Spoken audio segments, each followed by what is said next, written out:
Sorry, वो last में video रुक गई थी, तो वो बाकी रिमेनिंग पार्ट कभी होगा।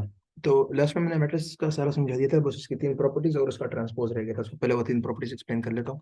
सो प्रॉपर्टी नंबर 1 ये थी कि अगर एक मैट्रिक्स में for example 1 8 9 and let's say 0 0 0 and let's say 3 4 and 5, okay.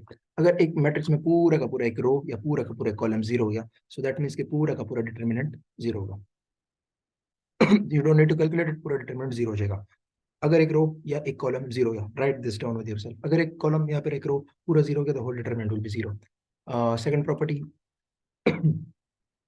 अगर एक मैट्रिक्स है आपके पास for example 1 3 and 5, and last में मैं लिख देता हूँ 1 3 5, सही है।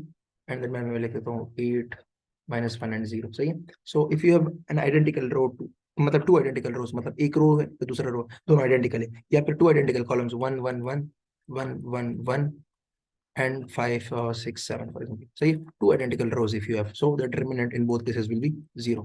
determinant both cases में 0 हो जाएगा, सही है। determinant दोनों केसेस में 0 हो जाएगा। how does it really happens?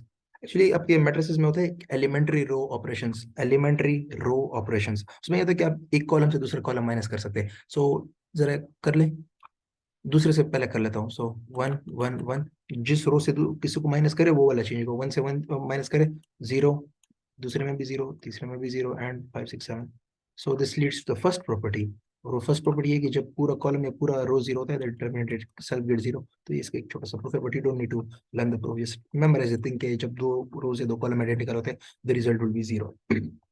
Last and सबसे इंपॉर्टेंट वो ये होता है कि if you have a row or a column multiple of another row and the column, किस तरह 1 2 5, जो मैंने डिटरमिनेंट का क्वेश्चन किया था वो डिटरमिनेंट इसलिए 0 आ रहा था क्योंकि मैंने 32 से रो को मल्टीप्लाई कर दिया था। मैंने इस तरह किया था कि मैंने पहला रो है ना 1 2 5 सब नंबर के साथ जरा 2 मल्टीप्लाई कर ले, सो 2 4 10, एंड दरम्यान में जो भी लिख ले 3 6 7, दरम्यान में जो नंबर भी, इसका डिटरमिनेंट हमेशा 0 ही आएगा। डिटरमिनेंट हमेशा 0 ही आएगा। वो किस तरह आता है? वो इस तरह होता है कि लास्ट रो जो है जरा 2 कॉमन कर ले। सो 2 मैंने कॉमन कर लिया, एक मैट्रिक्स से आप एक नंबर कॉमन कर सकते हैं, सही। मैंने लास्ट रो से 2 कॉमन कर लिया। सो 1 2 एंड 5, 1 2 5 3 6 7, 3 6 7, लास्ट में 2 कॉमन के लिए, सो 1 2 and 5. Now you are again come to the second property, which is two rows are identical, so determinant would be 0। तो जो आपको पेपर या फिर आपको मतलब जो एनईटी के टेस्ट में क्वेश्चन होगा वो इस तरह होगा, डिटरमिनेंट इतना बड़ा गिवन होगा, मालूम नहीं करना, you just have to find out the common number out of it. 99% of the cases वो यही करते हैं, just to check how wit you are. बस वो सिर्फ ये कर लेते हैं कि आप एक कॉलम या एक रो एक दूसरे के आइडेंटिकल देते हैं या फिर उसके मल्टीपल देते हैं, स्पेसिफिकली मल्टीपल देते हैं, सही है।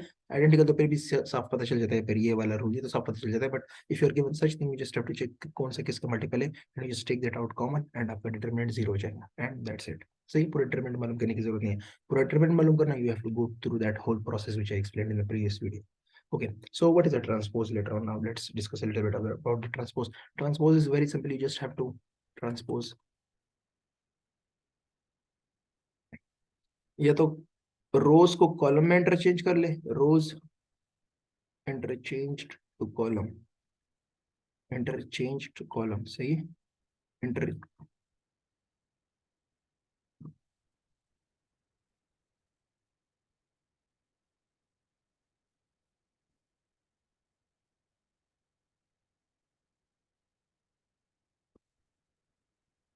यार आज माउस बहुत तंग कर रहे हैं। रोज इंटरचेंज टू कॉलम या वाइस वर्सा, मतलब कॉलम इंटरचेंज टू रोज, किस तरह 1 2 5 8 10 6 3 1 2, सही है। ये एक मैट्रिक्स आपके पास, सही है। ये एक मैट्रिक्स है। अब इसका ट्रांसपोज मालूम करें, किस तरह मालूम करना है? ये पहला रो ने इसको पहला कॉलम बना दे, 1 2 5 पहला रो ने इसको पहला कॉलम बना दे, 1 2 5, सही है। रो को मैंने कॉलम इंटरचेंज कर दिया। दूसरा रो है, इसको दूसरे कॉलम में बना दे, 8 10 6 है ना, उसको दूसरा कॉलम कर दे, 8 10 6, सही है। तीसरा रो है ना 3 1 2, इसको कॉलम में कर ले, 3 1 2। This is the transpose of it. Conversely अगर आपको बोले कि कॉलम को कर ले, सो 1 8 3 है ना, इसको पहला रो बना दे, ये पहला कॉलम है ना, कॉलम को रो में अगर करता हूँ, मतलब जो भी पूछ लीजिएगा दोनों का सेम ही मतलब है। जब दोनों ही करेंगे तो आपके पास ट्रांसपोज ही बनेगा, सही है। If this is a, so this will B A transpose, ऊपर छोटा सा सुपरस्क्रिप्ट में टी लिख ले, सही। So this is A transpose. अच्छा, किस तरह करना है? कॉलम को रो में या रो को कॉलम में? फॉर एग्जांपल आपको बोलेगी कॉलम को रो में कर दे, सो ये कॉलम है 1 8 3, सो इसको रो में कर ले 1 8 3, सही है। दूसरा कॉलम है 2 10 1, सो इसको भी रो में कर ले 2 10 एंड 1, 2 10 एंड 1, एंड लास्ट है 5 6 2, सो 5 6 एंड 2। ये आपका ट्रांसपोज आ गया, सही।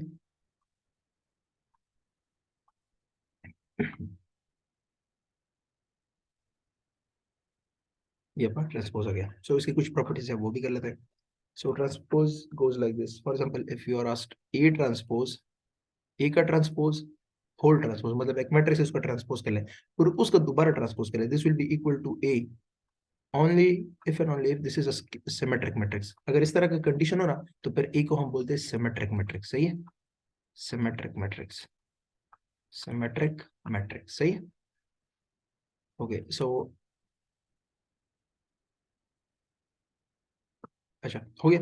Okay if you are asked like A transpose, A transpose whole transpose is equal to minus of A, अगर इस तरह हो then it is a skew symmetric matrix, skew and बाकी ये वाला लिख ले, सही है, स्क्यू सिमेट्रिक मैट्रिक्स। अगर ये A transpose whole transpose minus of A के बराबर हो, एक मैट्रिक्स गिवन होगा उसका ट्रांसपोज कर ले, दोबारा का ट्रांसपोज कर ले, उससे माइनस कॉमन कर ले तो आपके पास ओरिजिनल ए मैट्रिक्स आ जाएगा जो आपको गिवन होगा, तो ये आपका स्क्यू सिमेट्रिक मैट्रिक्स बन जाता है, सही है। तीसरी प्रॉपर्टी इसकी है कि ए बी मतलब मल्टीप्लाई कर ले, A B whole transpose, A B whole transpose this will be equal to B transpose multiplied by A transpose.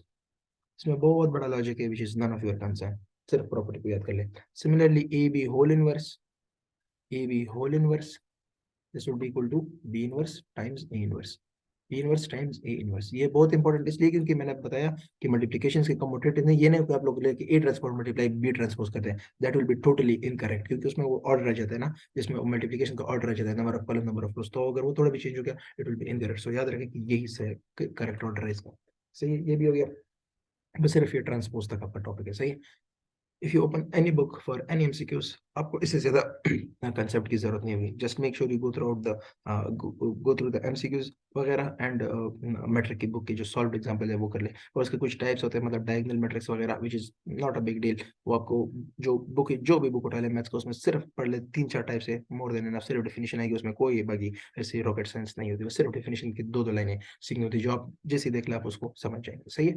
Okay just one thing before we go on, what is diagonal elements, 1 3 5 6 8 10 2 2 5 and 6, सही है।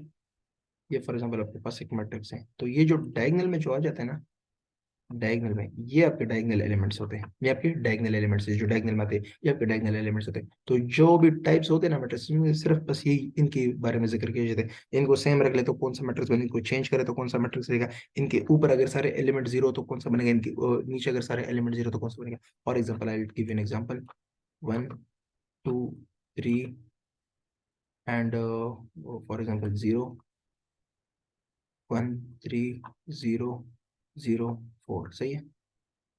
अब इसमें क्या है, इसमें क्या है, इसमें ये डायगोनल एलिमेंट है ना, डायगोनल एलिमेंट ये इनके नीचे सारे जीरो है, तो इसको कहते हैं ट्रायंगुलर मैट्रिक्स, लेकिन उसमें भी एक फॉर्म होती है लोअर ट्रायंगुलर या upper triangular. So in case if you are wondering कि ये lower triangular actually this would be upper triangular, ये अपर ट्रायंगुलर मैट्रिक्स है। अपर ट्रायंगुलर की मैट्रिक्स की डेफिनेशन है कि जो डायगोनल एलिमेंट्स हैं उनके नीचे एलिमेंट्स अगर सारे जीरो तो वो अपर ट्रायंगुलर है, एंड सो ऑन कन्वर्स अगर उसके सारे ऊपर वाले एलिमेंट जीरो हो तो वो लोअर ट्रायंगुलर है, सही। वो क्यों होता है मैं बता देता हूँ, इसमें जरा इनमें रोज ज्यादा होते हैं कॉलम से, ये दूसरा रो फर्स्ट कॉलम, ये तीसरा रो फर्स्ट कॉलम, ये तीसरा रो सेकंड कॉलम, सो 3,2 3,1 इस तरह बनते हैं, तो इसमें रो ज्यादा है तो क्या कहते हैं अपर ट्रायंगुलर बन जाता है, एंड इसमें रो कम होते हैं तो लोअर ट्रायंगुलर बन जाता है, which is another thing, but just remember, just make sure कि आप लोगों को ये पता कि व्हाट इज दिस। सो ये डायगोनल एलिमेंट्स होते हैं, these are the types of matrices, बाकी आप लोग 2-3 स्केलर वगैरह होते हैं वो बुक में पढ़ ले, that would be enough, and मैं इसके एमसीक्यूज वगैरह अपलोड कर लूंगा, जितने भी मैं बुक्स वगैरह के उसके एमसीक्यूज और प्रैक्टिस टेस्ट अपलोड करूंगा, just make sure you solve those, this is the most easiest thing and I will repeat it for you. इसके नॉर्मल डिफिनेशंस वगैरह याद कर ले, एंड इसके वो याद कर ले क्या कहते हैं जो डिटरमिनेंट में मैंने एक टॉपिक पढ़ाया, एक ये तीसरी प्रॉपर्टी की कॉमन करने वाली प्रॉपर्टी और मल्टीप्लिकेशन, 3 क्रॉस 3 का तो बिल्कुल आएगा भी नहीं, इनकेस आ गया तो साफ उसमें ये होगा कि उसमें number of column number of rows equal नहीं होगा, सही है। तो बस just make sure you go through that and it will be enough.